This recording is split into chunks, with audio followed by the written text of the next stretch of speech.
Hello प्यारे बच्चों, welcome to the class. प्यारे बच्चों, आज की क्लास में हम एक नई पोएम लेकर आए हैं जिसका नाम है अ रोड साइड स्टैंड, जो कि रॉबर्ट फ्रॉस्ट जी के द्वारा लिखा गया है। इस पोएम में बताया गया है कि सड़क के किनारे पर एक ढाबा बना दिया गया है।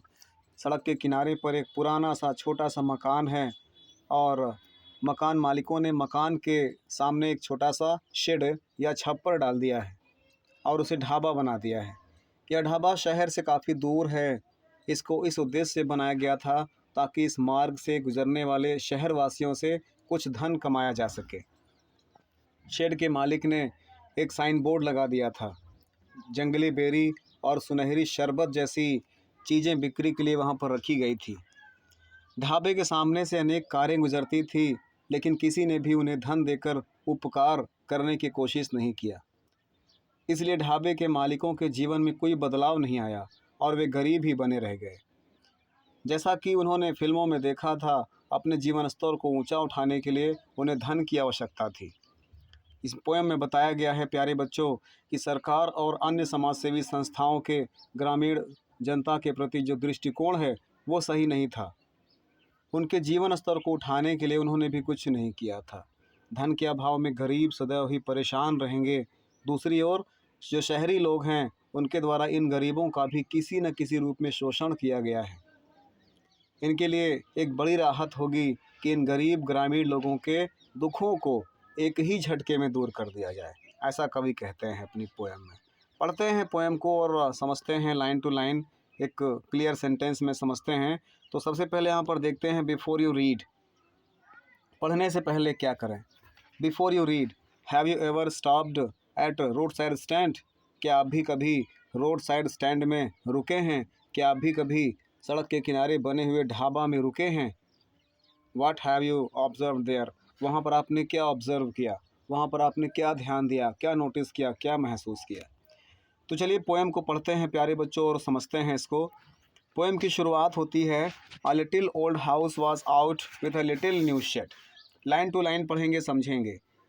अ लिटिल ओल्ड हाउस, एक छोटा सा पुराना घर, वॉज आउट, स्थित था, with a little new shed, little छोटी छोटी, छोटी, न्यू शेड नई शेड के साथ, नए छप्पर के साथ।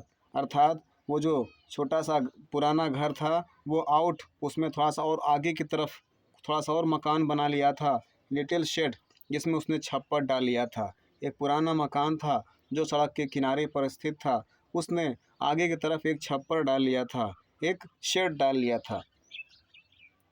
इन फ्रंट, सामने की ओर, at the edge of the road, सड़क के किनारे पर, वेयर द ट्रैफिक स्पीड, जहाँ से ट्रैफिक चलता था, अर्थात जहाँ से शहर के लिए रास्ता जाता था और गाड़ियाँ स्पीड से दौड़ती थी।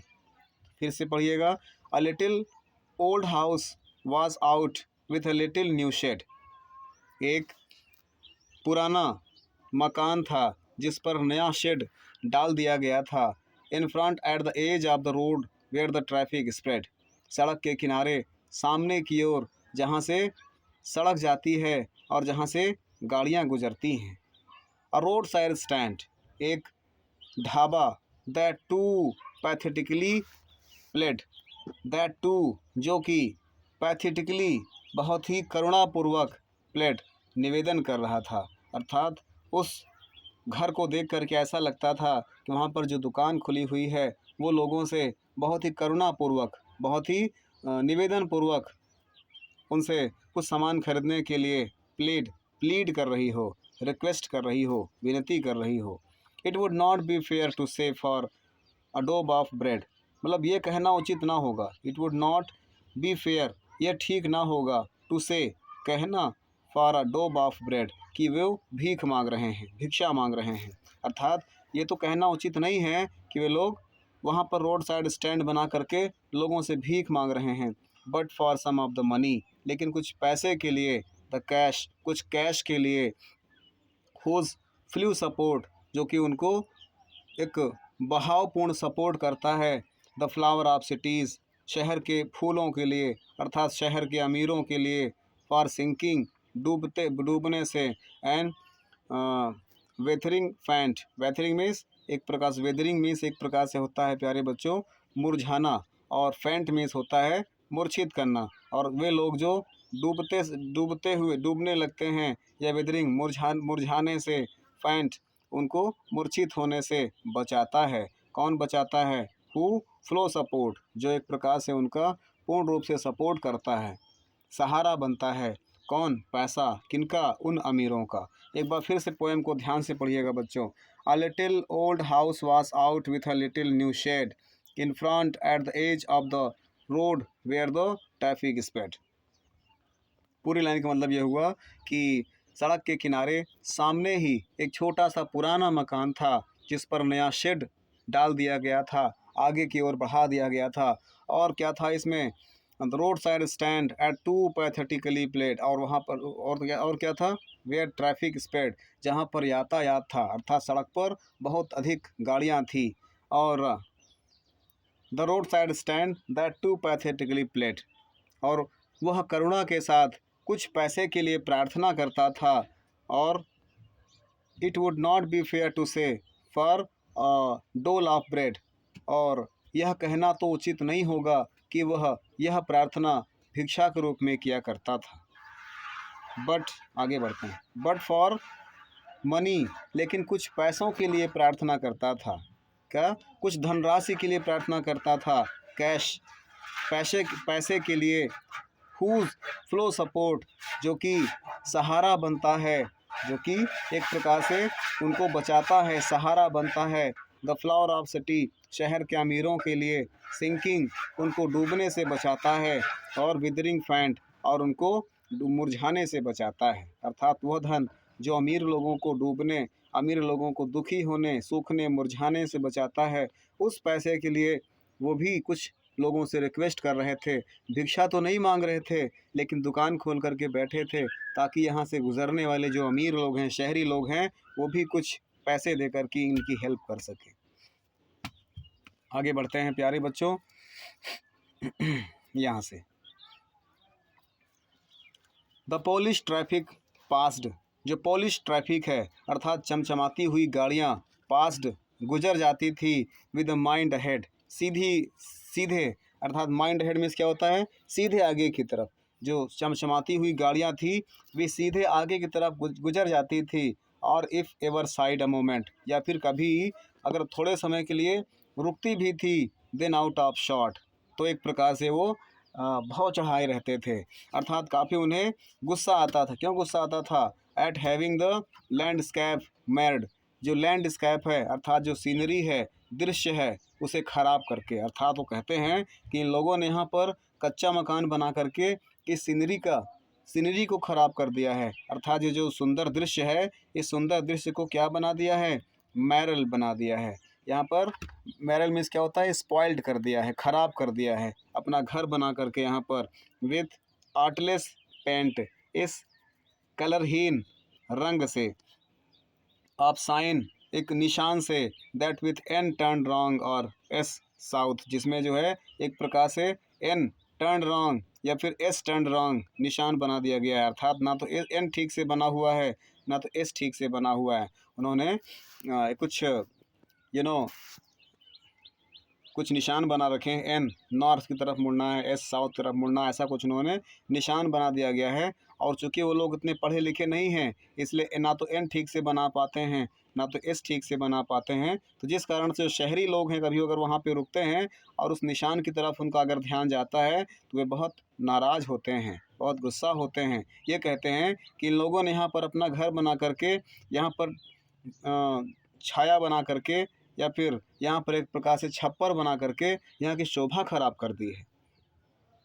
और सुनिए, ऑफर्ड फॉर सेल, और ये जो गरीब लोग थे बेचारे, ऑफर्ड ये ऑफर करते थे सेल बेचने के लिए, वाइल्ड बेरीज, जंगली बेरी या जंगली जामुन, और वुडन क्वार्टर, जिसको वो लोग एक लकड़ी के क्वार्टर में रखे रहते थे, लकड़ी के डिब्बे में रखा करते थे, क्वार्ट्स में रखते थे, लकड़ी के डिब्बे में रखी हुई उन जंगली जामुनों को बेचते थे। या फिर क्रूक नेक्ड गोल्डन स्क्वैश, और या फिर कूक झुकी हुई नेक गर्दन वाली गोल्डन स्क्वायर सुनहरी लौकी बेचते थे।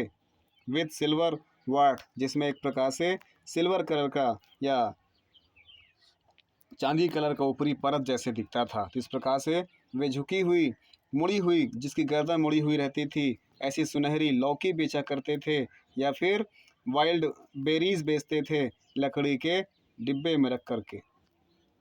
और beauty rest in beautiful mountain scene, और कहते हैं कि आगे बढ़ते हैं, और ब्यूटी रेस्ट, सुंदरता विश्राम करती है, इन अ ब्यूटीफुल माउंटेन सीन, इन सुंदर पर्वत के दृश्यों पर। अर्थात ये पर्वत के दृश्य, ये पर्वत देखने पर बहुत ही सुंदर दिखाई देता है।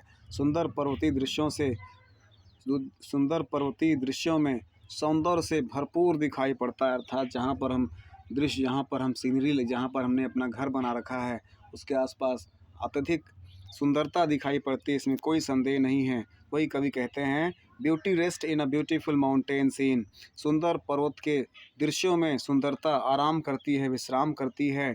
और वो जो वहाँ के लोग हैं कहते हैं, यू हैव द मनी, आपके पास धन है, but you want to be mean, लेकिन फिर भी आप कंजूसी दिखाते हैं। यू हैव द मनी, आपके पास धन है, but you want to be mean, mean means कंजूसी, तब पर भी आप कंजूसी दिखाते हैं। And why keep you money, आप पैसा रखते ही क्यों हैं, दिस क्रॉसली, क्रॉसली मीन्स दुर्भाग्यपूर्वक।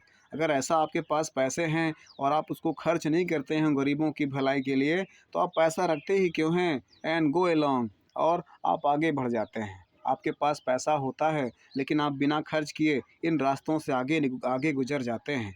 एक्चुअली कहने का मतलब ये है कि आप जो आसपास छोटी मोटी दुकानें हैं वहाँ पर आप 10 रुपये नहीं खर्च कर सकते हैं, और आप वही सामान आगे जा कर के बड़े बड़े शॉपिंग मॉल में 50 रुपये का ले सकते हैं।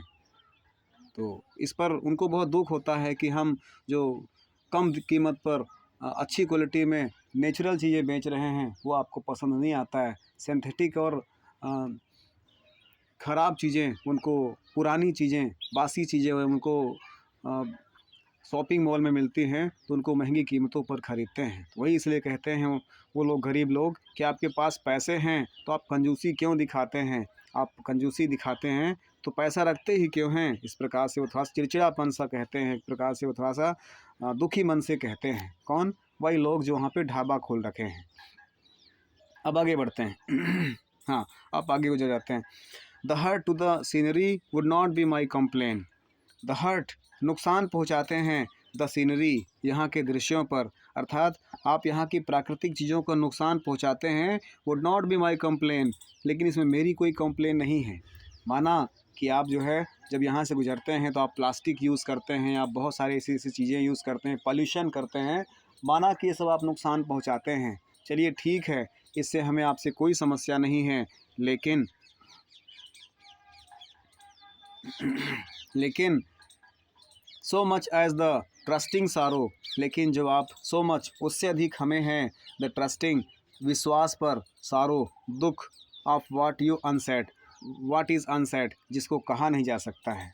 अर्थात कहने का मतलब हुआ कि ढाबे के मालिकों की आशा होती है कि आप उनसे कुछ न कुछ सामान खरीदेंगे, पर आप उनसे कुछ नहीं खरीदते हैं। इससे उनके विश्वास को ना बताई जाने वाली पीड़ा पहुंचती है। तो इसलिए यहाँ पर कवि ने कहा है कि मेरी शिकायत यह है कि आपने सुंदर दृश्य को उतनी हानि नहीं पहुंचाई है जितनी कि अड्डे पर रहने वाले लोगों के विश्वास को हानि पहुंचाई है।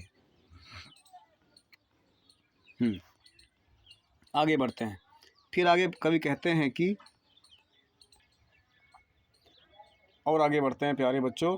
फिर कवि रॉबर्ट फ्रॉस्ट जी कहते हैं इसमें कि हियर, यहाँ पर, फॉर, दूर, फ्रॉम द सिटी, शहर से, तो यहाँ पर शहर से दूर, we make our road side stand, हमने अपना यहाँ पर रोड साइड स्टैंड बना लिया है। अर्थात शहर से काफ़ी दूर हमने यहाँ पर एक अड्डा बना लिया है, स्टैंड कर लिया। अर्थात यहाँ पर हमने अड्डा बना लिया है। Here for from the city, शहर से दूर, यहाँ पर हमने make our road side stand, हमने सड़क के किनारे अपना अड्डा या अपना ढाबा बना लिया है। And ask for some city money, किसके लिए? आस्क, हम मांगते हैं, सम सिटी मनी, कुछ शहरी लोगों से पैसे। अर्थात जो शहरी लोग हैं, बड़े लोग हैं, उनसे भी हम कुछ बिजनेस करना चाहते हैं, कुछ उनसे भी कुछ पैसे की उम्मीद करते हैं, टू फील इन हैंड, ताकि हम अपने हाथों में महसूस कर सकें। अर्थात जो शहरी लोग हैं, बहुत पैसे कमाते हैं, अमीर लोग हैं, हम उनसे कुछ पैसे इकट्ठे कर लें, हमारा भी कुछ जीवन यापन शुरू हो जाए। टू ट्राई, कोशिश करने के लिए, if it will not make our being expense, ताकि हम में भी कुछ विस्तार हो सके। अर्थात कहना चाहते हैं कि हम हमने इसका विकास करने के लिए नगर से कुछ पैसा मांगा है ताकि ग्रामीण जीवन को भी सुधारा जा सके। Try, it will make our being expense, ताकि हमारे जीवन को भी सुधारा जा सके। And give us the life, हमें एक अच्छा सा जीवन मिल जाए। अब द मूविंग पिक्चर प्रॉमिस, जैसा कि फिल्मों में वचन दिया जाता है, जैसा कि फिल्मों में बताया जाता है, मतलब जब इलेक्शन होते हैं, चुनाव होते हैं, तो बताया जाता है कि हम गांव के विकास में इतना खर्च कर रहे हैं, लेकिन ग्रामीण लोग बेचारे जिस हालत में थे आज भी उसी हालत में रहते हैं। तो यहाँ पर कवि बताते हैं, give us the life of the moving picture promise, हमें फिल्मों में जो प्रॉमिस किए जाते हैं जीवन को सुधारने के लिए, जो हमें वादे किए जाते हैं, that the party in power, और जो सरकार सत्ता में होती है, is said to be keeping from us, वह उससे कहा जाता है कि उस वचन को पूरा करेगी। अर्थात जो फिल्मों में दिखाया गया है, तो जो टीवी में जो प्रचार में जो इलेक्शन का प्रचार होता है, उसमें जो आपने कहा है, जो आपने मैनिफेस्टो बनाया है, जो आपने लोगों के लिए अपनी सरकार के द्वारा अगले 5 साल में क्या करेंगे उसकी योजना बनाई है, उसको कितना इम्प्लीमेंट किया है, कहा जाता है कि सरकार उन वचनों को पूरा करेगी। एक बार फिर देख लीजिए, यहाँ से फिर से बोल रहा हूँ मैं, here for from the city we make our outside stand, यहाँ पर शहर से दूर हमने अपना अड्डा बना लिया है। And ask for the some city money to feel in hand, और हम विकास कार्य करने के लिए कुछ नगर से पैसा मांगते हैं। टू ट्राई, ताकि कुछ कोशिश हो सके। If will not make our being expend, ताकि हम ग्रामीण जीवन को सुधार सकें। And give us the life of the moving pictures promise, और जिस प्रकार से पिक्चर में, तस्वीरों में, मूवियों में, फिल्मों में हमें वचन दिए जाते हैं, हमसे वादे किए जाते हैं, that the parties power is said to be keeping from us, और कहा जाता है कि सरकार उन वचनों को पूरा करेगी। That the party in power, अर्थात सरकार, इज सेड, उससे कहा जाता है, to be keeping from us, अर्थात जो हमसे उसने वादा किया है उस वादा को पूरा करे, ऐसा हम चाहते हैं। अर्थात ग्रामीण लोग अब सरकार से भी निवेदन करते हैं कि आपने वादे तो बहुत किए हैं, लेकिन आप अपने वादों को पूरा कब करेंगे, कब हमारे गांव को शहर जैसा बनाएंगे, कब हमारे गांव को शहर जैसी सुविधाएं देंगे। अब आगे बढ़ते हैं। It is the news that all this painful kin are to be bought out and mercifully gathered in. It is the news, समाचार सुनने में आया है। It is in the news, यह समाचार में सुनने में आया है कि ऑल दिस पिटीफुल किन का मतलब होता है वे लोग जो दया के पात्र हैं, उनके बारे में कहा गया है कि समाचार में सुनने में आया है कि ऑल दिस पिटीफुल किन, वे सभी जो दया के पात्र हैं, are to be bought out, उनकी ज़मीनों को खरीदा जाएगा, अर्थात उनके लिए ज़मीन खरीदी जाएगी। मर्सीफुली गैदर्ड, और दयापूर्वक उनको इकट्ठा किया जाएगा। इन टू लिव इन विलेजेस, गांव में रहने के लिए। अर्थात सुनने में आया हुआ है, समाचार में सुनने में आया हुआ है कि वे जो दया के पात्र लोग हैं उनके लिए कुछ ज़मीनें खरीदी जाएंगी। मर्सीफुली गैदर्ड इन, और उनको इकट्ठा किया जाएगा। टू लिव इन विलेजेस, गांव में ही रहने के लिए, अर्थात उनके लिए गांव में रहने के लिए सुविधाएं दी जाएगी। Next to the theatre and the store, और वहीं पर थिएटर और स्टोर बनाए जाएंगे, वहीं पर थिएटर बनाए जाएंगे, वहीं पर स्टोर बनाए जाएंगे। Where they will not have to think for themself any more, और जहाँ पर they will not have to think, उनको सोचने की आवश्यकता नहीं है, फॉर देमसेल्फ, खुद के बारे में, एनी मोर, बिल्कुल भी, अर्थात अब उन्हें खुद के बारे में सोचने की बिल्कुल भी आवश्यकता नहीं है। ऐसा न्यूज़पेपर में सुनने में मिला हुआ है। एक बार फिर से देखिएगा प्यारे बच्चों, it is in the news that all this pitiful kin are to be bought out and mercifully gathered in to live in villages, अर्थात समाचार सुनने में आया है कि यह स्थान खरीद लिया जाएगा, और यहाँ पर next to the theatre and store, यहाँ पर थिएटर बनाए जाएंगे, और यहाँ पर स्टोर बनाए जाएंगे। And there they will not have to think for themself any more. और बेचारे गांव के लोग जो दया भाव के साथ गांव में इकट्ठा रहने के लिए कहा जाएगा और उन्हें अब उनके बारे में अर्थात अपने बारे में उनको सोचने की आवश्यकता नहीं है। उनके साथ दयापूर्ण भाव दिखाया जाएगा और कहा जाएगा कि हमारी सरकार आने दीजिए, हमारी सत्ता आने दीजिए, हम आपको इतना देंगे, हम आपके जो सोर्स ऑफ इनकम है उसको बढ़ा देंगे। बहुत सारे सपने दिखाए जाते हैं, लेकिन बाद में फिर सत्ता में आए तो भी वही हाल है, नहीं आए तो भी वही हाल है। सब एक छलावा मात्र उनको लगता है। ऐसा गांव के लोग बेचारों के लिए कहा गया है। आगे बढ़ते हैं प्यारे बच्चों, आगे बढ़ते हैं। While greedy good doers benefits beasts of prey. While जबकि greedy good doers, greedy good doers का मतलब होता है प्यारे बच्चों ऐसे परोपकारी जो लालची हों। ग्रीडी लालची, गुड डोर्स परोपकारी, अर्थात ऐसे परोपकारी जो लालची हों।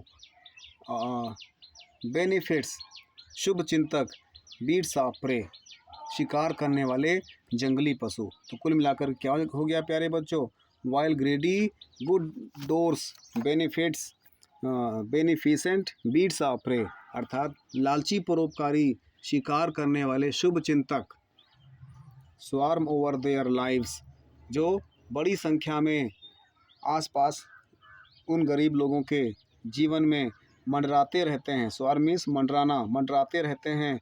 और इनफोर्सिंग बेनिफिट्स, और बलपूर्वक उनसे लाभ स्वीकार करते हैं। तो पूरा मिलाकर क्या हो गया, वाइल ग्रेडी गुड डोर्स ऐसे परोपकारी जो लालची हों, बेनिफिसेंट शुभ चिंतक, बीट्स ऑफ प्रे शिकार करने वाले जंगली पशु, स्वार्म ओवर देयर लाइव्स उनके जीवन में बड़ी संख्या में मंडराते रहते हैं। इनफोर्सिंग बेनिफिट्स बलपूर्वक उनसे लाभ स्वीकार करते हैं, अर्थात लालची परोपकारी शिकार करने वाले शुभ चिंतक उन ग्रामीणों के ऊपर बहुत बड़ी संख्या में मंडराते रहते हैं और बलपूर्वक उनसे लाभ स्वीकार करते रहते हैं। फिर है प्यारे बच्चों, that are calculated to soothe them out of their wits. That are calculated, वह पूर्ण रूप से गणना किए होते हैं, वे पहले से ही गणना किए होते हैं। टू सूथ देम, यहाँ पर सूथ का मतलब होगा प्यारे बच्चों एक प्रकार से मुक्ति दिलाना, अर्थात गरीबी से मुक्ति दिलाना। आउट ऑफ देयर वेट्स, उनको मूर्ख बनाकर। वे पहले से ही पूरा प्लानिंग किए होते हैं, कैलकुलेट किए होते हैं और पूरा वो प्रॉमिस करते हैं उनसे, उनको मूर्ख बना करके उनसे सूथ उनको मुक्ति दिलाने की प्रॉमिस करते हैं। अर्थात जब आपके पास आते हैं प्रचार प्रसार में लोग, तो पहले से ही वो किससे क्या बात करनी है पूरा पहले से ही वेल कैलकुलेटेड रखते हैं और फिर आपको आउट ऑफ देयर वेट्स अपने बुद्धि का प्रयोग करके आपको सूथ करते हैं, अर्थात आपको मुक्ति दिलाने की बात करते हैं, मूर्ख बनाते हैं। And by teaching them how to sleep, और बाय टीचिंग देम, और उनको यहाँ सिखाते हुए कि हाउ टू स्लीप कैसे सोना है, द स्लीप ऑल डे वे पूरे दिन सोते हैं। अर्थात आपको आपके जीवन को अच्छा बनाने के चक्कर में वो आपका नहीं अपना जीवन अच्छा बनाते हैं और प्रॉमिस करते हैं आपसे आपके जीवन स्तर को सुधारने के लिए, लेकिन खुद का जीवन स्तर सुधार करके खुद आराम करते हैं। अर्थात उन ग्रामीणों को मूर्ख बनाकर उनको कष्ट से मुक्ति दिलाने के लिए उन लोगों को लाभों की गणना करने के लिए, अर्थात उनसे योजना बनाने के लिए कहते हैं। अर्थात उनसे कहते हैं कि हम आपके लिए योजना बना रहे हैं, और उनको सोना सिखाने के लिए वे लालची परोपकारी सारा दिन सोते हैं। और लास्ट की लाइन है डिस्ट्रॉय, और क्या करते हैं, डिस्ट्रॉय देयर स्लीपिंग, उनकी नींद को भी ख़राब करते हैं। एट नाइट, रात्रि वाली। एट द एंशियंट वे, पुराने तरीके से, अर्थात जो प्राचीन तरीके से रात में सोने की आदत थी उसको भी ख़त्म कर देते हैं। जो शहरी लोग आते हैं तो नई नई परंपराएं लेकर के आते हैं गांव में। शहर में होता है late to bed and late to rise, जबकि गांव में क्या होता है early to bed and early to rise. हमें समय से बिस्तर में सो जाना है ताकि हम समय से सुबह उठ सकें, जबकि शहरी लोग देर में सोते हैं। रात को 11-12 बजे वो लोग सोते हैं और दिन में 8 बजे 9 बजे उठते हैं। हमारे यहाँ का रिवाज रहा है कि लोग 9-10 बजे सो जाते हैं और सुबह ब्रह्म मुहूर्त में 4-4:30 बजे उठ जाते हैं। तो वे लोग इन परंपराओं को भी बिगाड़ते हैं। एक बार फिर से देखिएगा, कहाँ से है? ये वाइल ग्रीडी, यहाँ से है। While greedy good doers benefits best of prey, अर्थात लालची परोपकारी शिकार करने वाले शुभ चिंतक स्वार्म ओवर देयर लाइव्स, उनके जीवन ग्रामीण लोगों के जीवन में बड़ी संख्या में मंडराते रहते हैं और फोर्सिंग बेनिफिट्स, और बलपूर्वक उनसे लाभ प्राप्त कराते हैं। That are calculated to soothe them out of their wits, जो पहले से ही गणना करते हैं और अपने आपको मूर्ख बना करके सूथ आपके जीवन स्तर को सुधारने के लिए, अर्थात उन ग्रामीणों को मूर्ख बनाकर उनको कष्ट से मुक्ति दिलाने के लिए उन लाभों को पहले ही गणना कर लेते हैं, अर्थात पहले ही योजना बना लेते हैं। फिर आगे है and teaching them how to sleep they sleep all day, अर्थात सिखाने के लिए वे लालची परोपकारी सारा दिन सोते हैं। And destroy their sleeping at night the ancient way, और प्राचीन तरीके से रात में सोने की आदत खत्म कर देते हैं। आगे बढ़ते हैं। आगे sometimes I feel my self I can hardly believe, sometimes कभी कभी, आई फील माई सेल्फ मैं खुद महसूस करता हूँ, आई कैन हार्डली बियर जिसे मैं बड़ी कठिनाई से बियर सहन कर पाता हूँ। कभी कभी मैं स्वयं ऐसी चीज़ें महसूस करता हूँ जिसे मैं बड़ी मुश्किल से धारण कर पाता हूँ, सहन कर पाता हूँ। द थाट्स उन विचारों को, सो मच चाइल्डिश जो अत्यधिक चाइल्डिश होते हैं, मूर्खतापूर्ण होते हैं, एंड लॉन्गिंग और अपरिपक्व होते हैं, इन वेन जो व्यर्थ में होते हैं। कभी कहते हैं कि कभी कभी मैं स्वयं सोचता हूँ और व्यर्थ, पूर्ण, मूर्ख और अपरिपक्व तीव्र इच्छा के विचारों को मैं मुश्किल से अपने अंदर सहन कर पाता हूँ। द सैडनेस उस उदासी को, दैट लर्क जो छिपी हुई है, near the open window there उस खुली खिड़की के पास में, उस खुली खिड़की के पास में जो उदासी छिपी हुई है, उन खुली खिड़कियों के पास में एक दुख छिपा हुआ है, एक उदासी छिपी हुई है। दैट वेट्स ऑल डे जो पूरे दिन इंतज़ार करती है, ऑलमोस्ट ओपन प्रेयर लगभग खुली प्रार्थना में, अर्थात वह दुख पूरे दिन लगभग खुली प्रार्थना में प्रतीक्षा करता रहता है। फॉर द स्क्वीर ऑफ ब्रेक, ताकि कहीं किसी जगह गाड़ी का ब्रेक का तेज शोर उनको सुनाई दे। The sound of a stopping car, उस रुकती हुई कार का, अर्थात उन्हें गाड़ी के ब्रेक लगने का लंबा शोर और कार रोकने की आवाज़ सुनाई दे। काश कोई गाड़ी यहाँ पर रुके और हमारी दुकान में आकर के कुछ सामान खरीद सके। एक बार फिर से देखिएगा। Sometimes I feel my self I can hardly believe, कभी कभी मैं सोचता हूँ और मुझे बड़ी मुश्किल से विश्वास होता है, बड़ी मुश्किल से मैं सहन कर पाता हूँ। The thought of so much childish longing in vain, जो the thought of so much जो मेरे अंदर अत्यधिक चाइल्डिश मूर्खतापूर्ण और लॉगिंग और अपरिपक्व विचार आते हैं, वो सब व्यर्थ में हैं, बेकार में हैं, अर्थात कभी कभी मैं अनायास ही उन गहरे विचारों में खो जाता हूँ जिस पर मुझे बड़ी मुश्किल से विश्वास होता है। द सैडनेस दैट वह उदासी, वह दुख जो लर्क्स छिपी होती है, near the open window there उन खुली खिड़कियों के पास में, अर्थात उन खुली खिड़कियों के पास में एक दुख छिपा होता है। जब मैं उस चीज़ को महसूस करता हूँ तो वह मूर्खतापूर्ण विचार ही मुझे सहन नहीं होते हैं। कैसा, किस चीज़ के लिए? दैट वेट्स जो इंतज़ार करते रहते हैं, ऑल डे पूरे दिन, इन ऑलमोस्ट ओपन प्रेयर लगभग खुली प्रार्थना में, वह दुख पूरे दिन लगभग खुली प्रार्थना में प्रतीक्षा करता रहता है। फॉर द स्क्वीर ऑफ ब्रेक, अर्थात ब्रेक का तेज शोर, गाड़ी के ब्रेक लगने का तेज शोर। The sound of the stopping car, car के रुकने की आवाज़, अर्थात वो चाहते हैं कि हे भगवान कोई गाड़ी ब्रेक लगाए, कोई कार सामने रुके और उसमें से उतर कर लोग हमारी दुकान में आएँ और कुछ शहर का पैसा हमारे हाथों में भी आए। आगे बढ़ते हैं प्यारे बच्चों। और फिर कहा गया है, कवि कहते हैं रॉबर्ट फ्रॉस्ट की, of all the thousand selfish cars that pass, of all the thousand selfish cars, अर्थात उन हजारों स्वार्थी कारें, अर्थात वे हजारों स्वार्थी कारें दैट पासेस जो वहाँ से होकर गुजरती हैं, वो हजारों स्वार्थी कारें जो वहाँ से होकर गुजरती हैं। Just one to inquire what a farmers price are, उनमें से कभी एक कोई गाड़ी रुकती है जो आस्क इंक्वायरी करती है what a farmers price are, कि इन फार्मर्स की प्राइस क्या है। यहाँ पर फार्मर्स की प्राइस का मतलब क्या होता है, किसान की फल और सब्जी की कीमत।